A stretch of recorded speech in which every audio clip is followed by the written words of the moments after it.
आया हुआ है। अपने जितने भी धर्म ग्रंथ बने हुए हैं भारत के अंदर, उसमें ओम शब्द जरूर आता है और शांति। तो ओम माना मैं आत्मा हूं, मैं एक आत्मा हूं जो इस शरीर के अंदर विराजमान होके इस सृष्टि रंगमंच पर अपना पार्ट बजा रहे हैं। लेकिन मुझ आत्मा का जो नेचर है वो एकदम शांति वाला है। शांति कहीं बाहर नहीं है, हमारे अंदर ही है। तो पहला अर्थ होता है ओम शांति का कि मैं आत्मा शांत स्वरूप हूं। शांति सबको अच्छी लगती है, पसंद है? किसको पसंद है शांति? बस। और इतने सब क्या करेंगे फिर? ये सब क्या करेंगे? ये शोर करेंगे। तो आज शोर वाला तो सिस्टम ही नहीं है, आज तो ओम शांति का कार्यक्रम है। पहला अर्थ मैं आत्मा शांत स्वरूप हूं। ठीक है, ठीक है। मैं सबको देख पा रही हूँ, इसीलिए सब बहुत प्यार से सुनना। ठीक है। दूसरा अर्थ होता है कि मैं आत्मा का जो पिता है परमात्मा शिव, वो शांति का सागर है और हम सब उनकी संतान हैं। मानते हैं ना सभी? हम सबका एक ही पिता है, वो है प्रेम का सागर, शांति का सागर, परमात्मा शिव। सबका अपना अपना इष्ट हो सकता है, लेकिन जो शिव है वो पूरे सृष्टि का एक बीज है। तो वो शांति का सागर मेरा पिता है। तीसरा अर्थ होता है कि मैं आत्मा का जो परमानेंट घर है वो है शांति धाम, जहां से हम इस संसार में आए हैं अपना पार्ट प्ले करने। ठीक है। तो ये ओम शांति के तीन अर्थ हैं। तो ये ओम शांति जो बोला, ये एक महामंत्र है जिसे हम सभी को अपने जीवन में धारण करना चाहिए। ठीक है, ठीक है। दूसरा बात, इस बैनर का जो सब्जेक्ट है वो है संगम, गौरवपूर्ण वृद्धावस्था एवं सम्मानित जीवन। अभी इस बैनर के अनुसार हमें ये प्रोग्राम करने की जरूरत क्यों पड़ रही है? क्योंकि युवा शक्ति जो है, चाहे वो भाई हो चाहे वो बहनें हैं, हमारे बुजुर्गों के साथ उनका तालमेल सही नहीं है। ठीक है, सभी ध्यान से सुन रहे हैं? अभी मैं सबसे पूछूंगी, ठीक है? तो जो भारत सरकार है, भारत सरकार के सामाजिक एवं न्याय अधिकारिता मंत्रालय और साथ में ब्रह्म कुमारी इसके बीच में एक MOU साइन हुआ है, जिसमें हमें स्कूल कॉलेज में जाके ये बताना है कि हमारे बुजुर्गों के प्रति हमारा जो दृष्टिकोण है वो बहुत ही सम्मान का होना चाहिए। ठीक है। अब हम आते हैं यहाँ पर कि आप सभी जब स्कूल में आते हैं तो स्कूल में सबसे पहले क्या करते हैं? कौन बताएगा? हाथ उठाना है बस। कौन बताएगा? हाँ, खड़े होकर बताएंगे।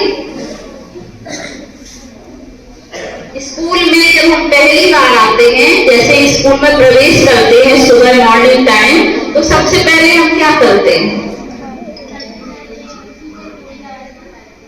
और प्रेयर करते हैं, ठीक है। उसके बाद हम सभी अपने अपने क्लास में बैठते हैं, ठीक है। प्रेयर क्यों करते हैं, क्यों करते हैं प्रेयर? अपने मन की शांति के लिए। अभी तो कह रहे थे मैं शांति पसंद नहीं अभी तो आप ही ने बोला मुझे शांति पसंद ही नहीं है ना। तो हम जब स्कूल में आते हैं तो सबसे पहले हम प्रेयर करते हैं। प्रेयर इसलिए करते हैं कि हमारा जो मन है वो एकदम शांत हो जाए और हम स्कूल में जो भी पढ़ाई पढ़ें वो हमें अच्छी रीति से याद हो जाए, है ना।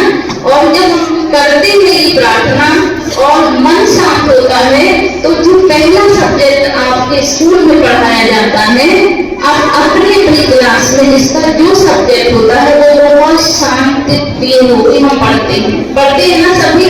उसके बाद धीरे धीरे हमारा मन क्या हो जाता है, फिर अशांत होने लगता है। फिर सोचते हैं जल्दी से टाइम पूरा हो जाए, छुट्टी की घंटी बजे और हम यहाँ से चले जाए, है ना। तो जिस प्रकार से आपने सुबह सुबह आके पहले प्रेयर की, उसी प्रकार से जब आपका मन 1 घंटे के बाद या 2 घंटे के बाद अशांत होता है तब भी आपको एक छोटी सी प्रेयर अपने साथ करनी है, ठीक है। और वो प्रेयर क्या होगी, वो ये होगी कि मेरा मन एकदम शांत है और मैं यहाँ जो पढ़ाई पढ़ रही हूँ ये मुझे सारी पढ़ाई मेरे अंदर माइंड में सेट होती जा रही है। 2 मिनट के लिए गहरी लंबी सांस लेंगे और अपने मन को शांत करना है। फिर उसके बाद फिर आपको कंटिन्यू पढ़ाई करनी है, ठीक है। हो सकता है ये, नहीं हो सकता है? कितने बच्चे जानते हैं, समझते हैं कि हो सकता है? तो हम सभी को, किसी को बोलना नहीं है, किसी को कहना नहीं है कि शांति में बैठ जाओ। हमें क्या करना होता है, हमें 1 घंटे के बाद पुनः सिर्फ 2 मिनट या 3 मिनट या 1 सेकंड के लिए सही पर अपने मन को सेट करना है कि अब जो पीरियड चालू हो रहा है उसमें भी मेरा मन उतना ही शांत होगा जितना पहले पीरियड में था। और मैं वो पढ़ाई जो पढ़ रही हूँ ये पूरी पढ़ाई मेरे मन के अंदर, दिमाग के अंदर, बुद्धि के अंदर सेट हो गई है। तो जब ये करेंगे ना तो आपको बहुत अच्छा लगेगा, है ना, ठीक है। फिर उसके बाद हम सभी स्कूल में बैठते हैं और स्कूल में बैठ के हम पढ़ाई पढ़ते हैं। पढ़ाई के साथ साथ हमें जरूरत क्या होती है, हमारा दिमाग, हमारा फोकस सिर्फ इसलिए होता है कि हम बहुत अच्छे नंबरों से पास हो जाएं, बस। उसके अलावा हमें और कुछ नहीं दिखाई देता, होता है ना। हमें लगता हम इतना पढ़ ले कि बस पास हो जाए, फर्स्ट डिवीजन में आ जाए, है ना। तो हम क्या करते हैं, मेहनत, फोकस पढ़ाई पर, परंतु फिर भी हमारा मन पढ़ाई में नहीं लगता है, ऐसा होता है। कितने बच्चे हैं जिनका 2-2.5 घंटे पढ़ने के बाद मन उब जाता है, कितने बच्चे? सबका? हाँ, अपने लिए ताली बजानी, ताली क्यों बजाए? अच्छा लगा क्या आपको? हाँ, ठीक है। अभी हमें क्या करना है, स्कूल में आजकल स्कूल कैसे कहा जाता है तो लोग अच्छी बिल्डिंगें देखते हैं, जहाँ पर अच्छी बिल्डिंग हो, अच्छी फीस हो, अच्छी स्कूल की बस हो, है ना, उसको हम अच्छी स्कूल कहते हैं। और जब हम स्कूलों में मिलते हैं बच्चे शांत, ठीक है। जब हम स्कूल में जाते हैं तो स्कूल में हम क्या करते हैं, बैठते हैं, फोकस नंबरों पर है, पढ़ाई में मन नहीं भी लग रहा है तो भी हमें पढ़ना जरूरी है। छोटे छोटे प्रयासों से हम बड़ी बड़ी मंजिल तक पहुंच सकते हैं, बस जरूरत है उसे सेट करने की। माइंड सेट करना बहुत ज्यादा जरूरी है, ठीक है। अब जिस प्रकार से ये ये हमारे सामने डेस्क रखे, टेबल रखे, इसके 4 पैर मजबूत हैं तभी ये टेबल यहाँ पे रखी हुई है ना। अगर इसका एक भी पैर थोड़ा सा भी ढीला होता तो ये टेबल अनबैलेंस हो जाती है ना। उसी प्रकार से स्टूडेंट लाइफ में भी 4 पिलर्स होते हैं। वो 4 पिलर्स कौन से हैं? तो पहला है IQ, ठीक है। IQ माना इंटेलिजेंट पर्सन, माना हम क्या करते हैं, हमें ये लगता है हम पढ़ के बहुत ज्यादा होशियार हो जाए, इंटेलिजेंट बन जाए, होशियार हो जाए। और जितना इंटेलिजेंट बनते हैं, इंटेलिजेंट के साथ साथ हमारे अंदर ईगो भी आ जाता है। हमें लगता हम ही ज्यादा होशियार है, हमारे से ज्यादा होशियार कोई नहीं है। तो ये पहला पिलर है जिसमें ज्यादा ध्यान देते हैं। लेकिन उसके साथ साथ एक दूसरा पिलर भी है, वो है EQ, इमोशनल क्वेश्चन। EQ माना इमोशनल क्वेश्चन, माना हमें अपनी भावनाओं को भी समझना है। हमारे अंदर भावनाएं होना चाहिए देश के प्रति, राष्ट्र के प्रति, स्कूल के प्रति, शिक्षक के प्रति और अपने माता पिता के प्रति। भावनाएं शून्य होती जा रही है। पढ़ाई में तो भले हम आगे बढ़ते जा रहे हैं, लेकिन हमारे अंदर भावना नहीं है, ना देश के प्रति, ना परिवार के प्रति और ना स्कूल के प्रति, ना अपने आप के प्रति। अपना जीवन भी, उसकी वैल्यू भी समझते हैं। ये student life is the best life.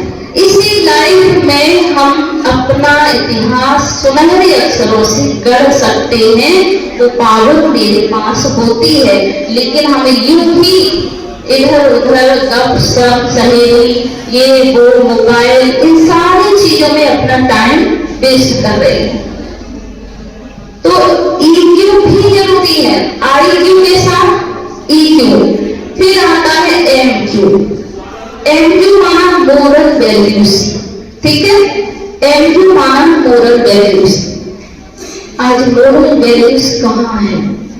हम स्कूलों में, कई स्कूलों में हम गए हैं और हमने कई स्कूलों में बहुत सारे प्रोग्राम्स किए हैं। हमारे शिक्षक बोले हमारा स्कूल बिल्कुल टॉप में रहता है, नंबर 1 रहता है, यहाँ के बच्चे बहुत अच्छा रिजल्ट लाते हैं। मैंने कहा अच्छी बात है, ये तो बहुत ही अच्छी बात है। और मैं ये आपके लिए भी कह रही हूँ कि आपका स्कूल भी नंबर 1 स्कूल है कि नहीं है? यहाँ का स्टाफ, यहाँ की पढ़ाई, यहाँ की व्यवस्थाएं सब बहुत अच्छी है कि नहीं है? और आप सब भी बहुत अच्छे हैं।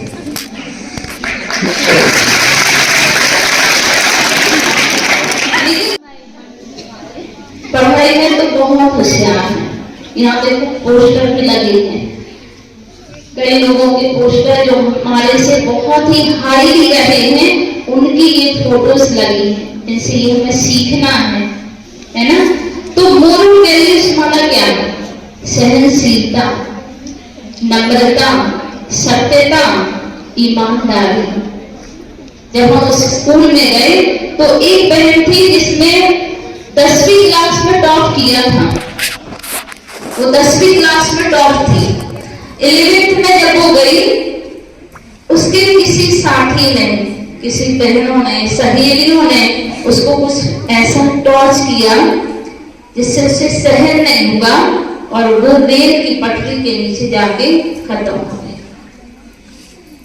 सुना? पढ़ाई में तो अव्वल थी, पर क्या नहीं था? MQ नहीं था, MQ नहीं था। और उसने क्या किया? अभी देखो सुसाइड केस कितने बढ़ गए, इतने ज्यादा सुसाइड केस बढ़ते हैं सिर्फ अपनी हार मानने से, हार मानने से। तो कभी अगर हमारी हार या जीत होती भी है तो ये कोई अंत नहीं है, हम शुरुआत कर सकते हैं। टाइम है हमारे पास, एनर्जी है हमारे पास, समय है हमारे पास, माता पिता हमारे सपोर्टिव हैं, हम कर सकते हैं। लेकिन हम हार मान जाते हैं और फिर ये गलत कदम उठाते हैं। और जब हम ये गलत कदम उठाते हैं तब आपको पता नहीं है कि आप तो चले गए, पर आपके माता पिता के पर क्या बीता। मोरल वैल्यूज ज्यादा जरूरी है। पढ़ाई के साथ साथ व्यवहारिक ज्ञान भी जरूरी है। किताबी ज्ञान अकेले से कुछ नहीं होगा। आप किताबी ज्ञान पढ़ेंगे, स्कूल की परीक्षाओं में पास हो जाएंगे, लेकिन जीवन की परीक्षाओं में फेल हो जाएंगे। इसीलिए मोरल वैल्यूज, नम्रता, धैर्यता, सत्यता, ईमानदारी, सहनशीलता, क्योंकि बिना सहन किए हुए कोई महान नहीं बन जाता। जितने भी हमारे महान पुरुष हुए हैं इस भारत के अंदर, सबने सहन किया है, सबने सहन किया है और सहन करके ही वो महान बने हैं। कोई भी मूर्ति, यदि पत्थर को मूर्ति का आकार देना पड़ता है तो कई बार उसे छेनी हथौड़े की मार सहन करनी पड़ती है, तब जाके वो मूर्ति बन के तैयार होती है और वही मूर्ति जो मंदिर में पूजने लायक बनती है। जैसे आप ये मूर्ति देखते हैं, इनका पूजन ऐसे ही करेगा। तो हमको भी क्या धारण करना है जीवन में? सहनशीलता, नम्रता, धैर्यता, ये जीवन में जरूरी है। तभी हम अपने समाज की, परिवार की और हर परिस्थिति में अपने आप को सफल बना सकते हैं। चौथा पिलर क्या है? एसक्यू। एसक्यू माना स्पिरिचुअलिटी, अध्यात्मता। अध्यात्म से लोग डरते हैं, लेकिन हमारे स्वामी विवेकानंद जी, जिन्होंने अपने जीवन में अध्यात्म को शामिल किया। अध्यात्म का मतलब घर परिवार छोड़ना नहीं है, या ड्रेस चेंज करने की जरूरत नहीं है कि हमने सफेद ड्रेस पहने, हम अध्यात्म से हैं इसलिए हमने सफेद ड्रेस पहनी। ड्रेस का मतलब नहीं है यह। अध्यात्म का मतलब है अपनी आत्मा में बल भरना, अपनी आत्मा को शक्तिशाली बनाना, अपनी आत्मा को इतना पावरफुल बना लेना कि आप किसी भी परिस्थिति में हो और यूं ही निकल जाएं। तो ये आएगी पावर स्पिरिचुअलिटी से। ठीक है, तो 4 पिलर कौन से हैं? कोई बताएगा? बताइए। ठीक है, और अगर इन 4 में से एक पिलर भी कम हो गया तो इनके लिए ताली बजाओ।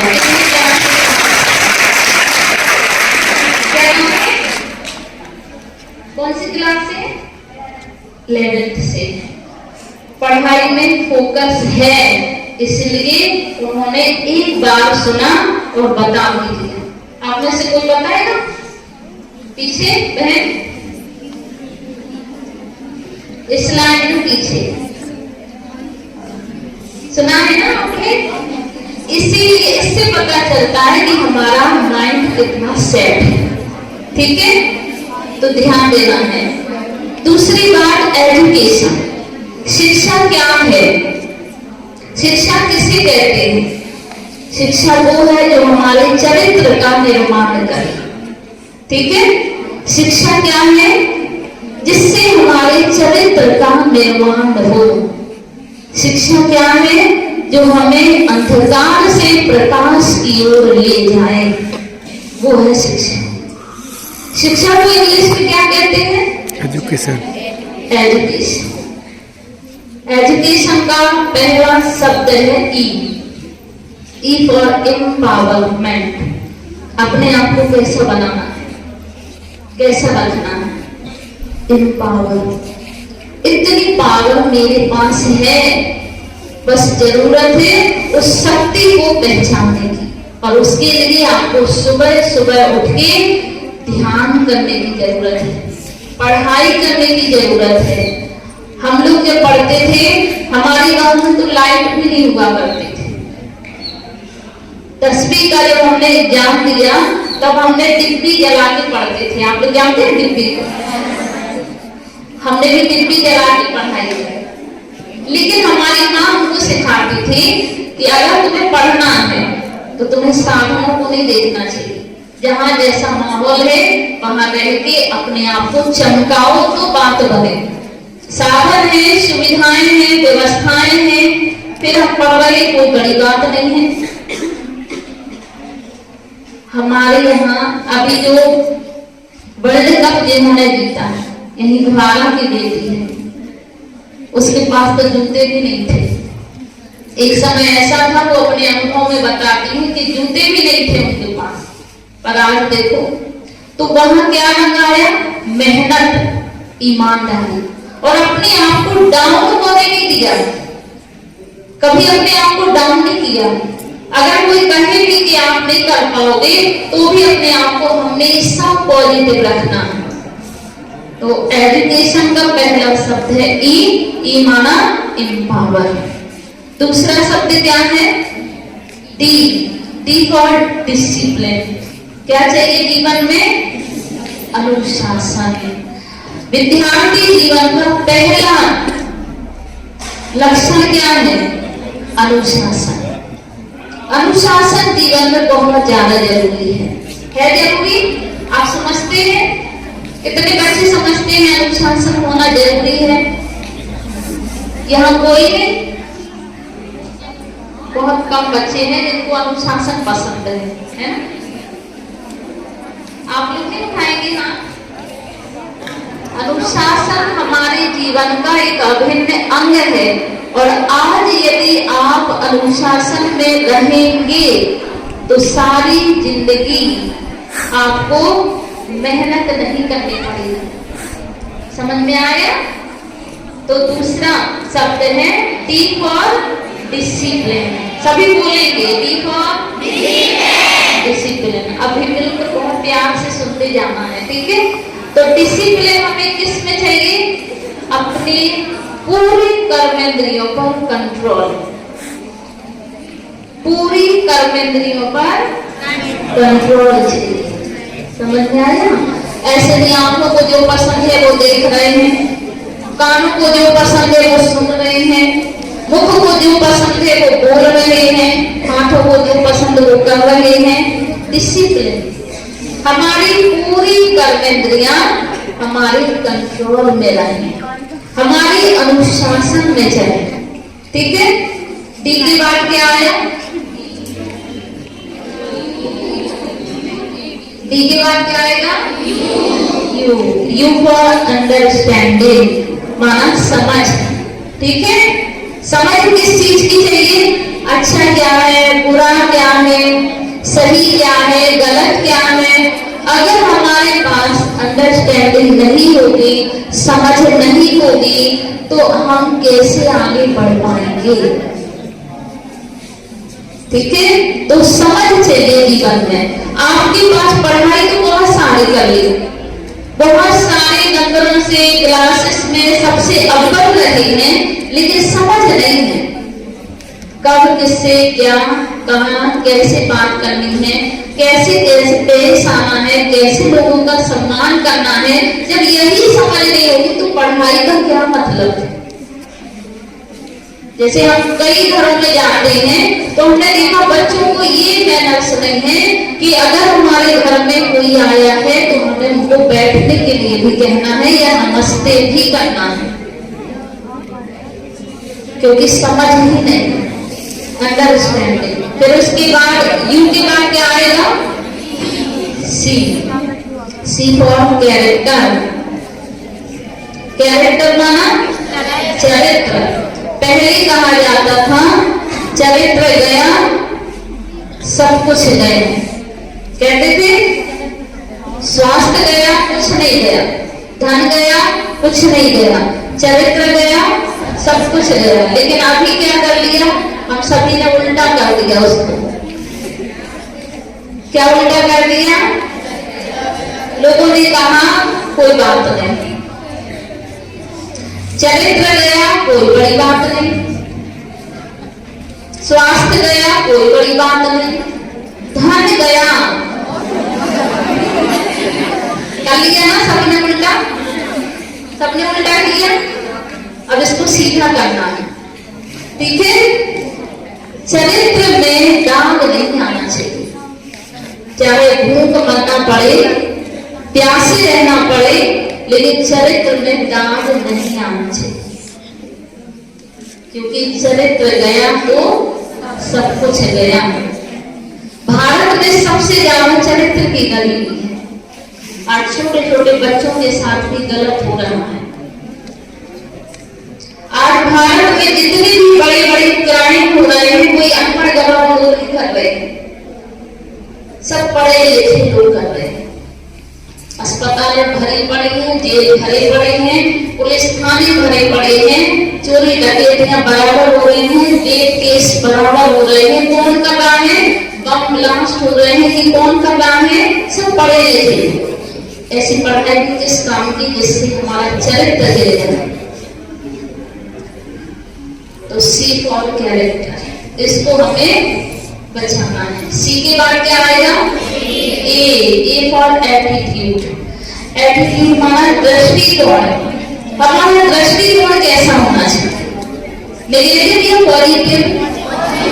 हर चीज में हमको पॉजिटिव है, हर चीज में हमारा दृष्टिकोण सकारात्मक रहे, पॉजिटिव रहे, और उसके लिए उसकी जिम्मेवारी सिर्फ मेरी है। ये मुझे और कोई नहीं सिखाएगा, ये मुझे खुद सीखना पड़ेगा। सीखना पड़ेगा ना कि कोई और आके हमको बताएगा सही क्या है गलत क्या है, क्या आप इतना नहीं जानते हैं? तो मेरा दृष्टिकोण सकारात्मक होना चाहिए, ठीक है। फिर उसके बाद क्या आएगा? क्या आएगा? ए के बाद क्या आएगा? आगे टी बोल रहे हैं, आगे सी बोल रहे हैं, मैं क्या बोल रही हूँ? T for tolerance. टॉलरेंस माना सहनशीलता, सहन करना, ठीक है। ये एजुकेशन का ही शब्द है। एजुकेशन माना क्या? चरित्र का निर्माण करना।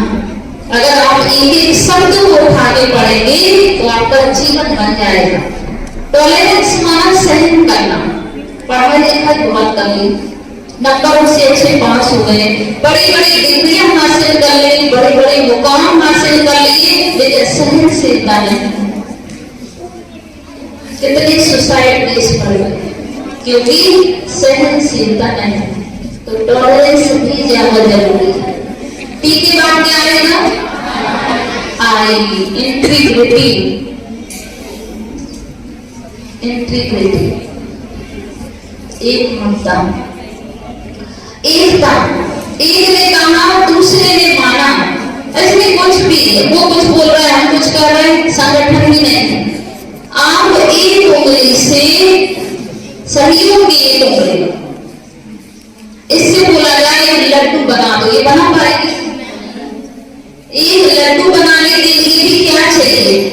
पूरा 5 उंगलियों का संगठन चाहिए, तब जाके एक सुंदर मीठा सा लड्डू बनेगा। मुंह में पानी तो नहीं आया?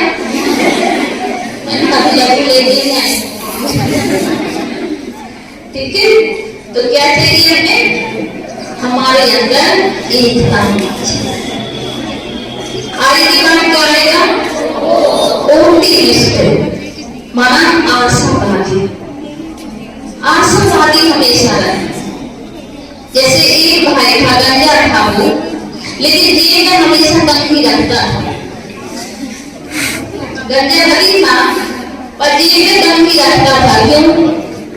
उसे आशा थी कि कभी ना कभी बाल मेरे आ जाएंगे। तो मुझे भी क्या करना है? आशावादी रहना है। आज नहीं तो कल जीत मेरी ही है, मैं ही होकर कुछ कर पाऊंगी। और कोई पल नहीं है, ताकत नहीं है, वो पावर मेरे पास है। आज नहीं हुआ तो कोई बात नहीं, कल हो जाएगा, पर मुझे निराश नहीं होना है, ठीक है। क्या बन के रहना है? आशावादी, हमेशा आशावादी। उसके बाद कौन सा शब्द आया? एंड। नोबेलिटी माना सज्जनता। सज्जनता माना जो शांत है, जो प्रेम से रहते हैं, जो बहुत प्यार से एक दूसरे से मिलते हैं, वो सज्जनता है। उसे हमें अपने जीवन में धारण करना है। करेंगे सभी? कौन कहता हम कर लेंगे? इतना सब सुनाने के बाद 4 हाथ उठेंगे, 5 उठेंगे, 10 उठेंगे, और ये आगे वाली लाइन नहीं कर पाएंगे क्या? एजुकेशन के कितने अर्थ बता दिए? E for empower, D for discipline, C for सही बोला? अब आगे देखो, ये है आपका माइंड सेट। मैंने तो सब पढ़ा दिया, मैंने सब पढ़ा दिया, और आपने क्या किया उसको? आप पता चला आपके दिमाग का जो कंसंट्रेशन है वो कैसा है।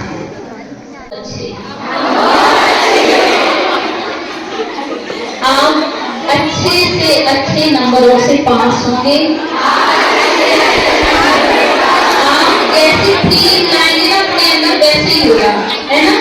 आप बहुत प्यार से बोलेंगे तो रिस्पॉन्स भी आपको बहुत प्यार से मिलेगा, और वो आपको सफल भी बनाएगा। इसलिए फीलिंग्स के साथ बोलना, मजाक के साथ में, हंसी के तौर पे नहीं, ठीक है? अभी बोले सर, आप बहुत अच्छे हैं, आप बहुत महान हैं, आप हमेशा आगे बढ़ते रहें, मेरी शुभकामना है, आप पढ़ाई में बहुत अच्छे नंबरों से पास हो जाएं, आप स्कूल का नाम रोशन करें, आप अपने माता पिता का नाम रोशन करें, अपने देश का नाम रोशन करें, ये मेरी शुभकामना है। आप हमेशा स्वस्थ रहें, सुखी रहें। अब गले लगाओ।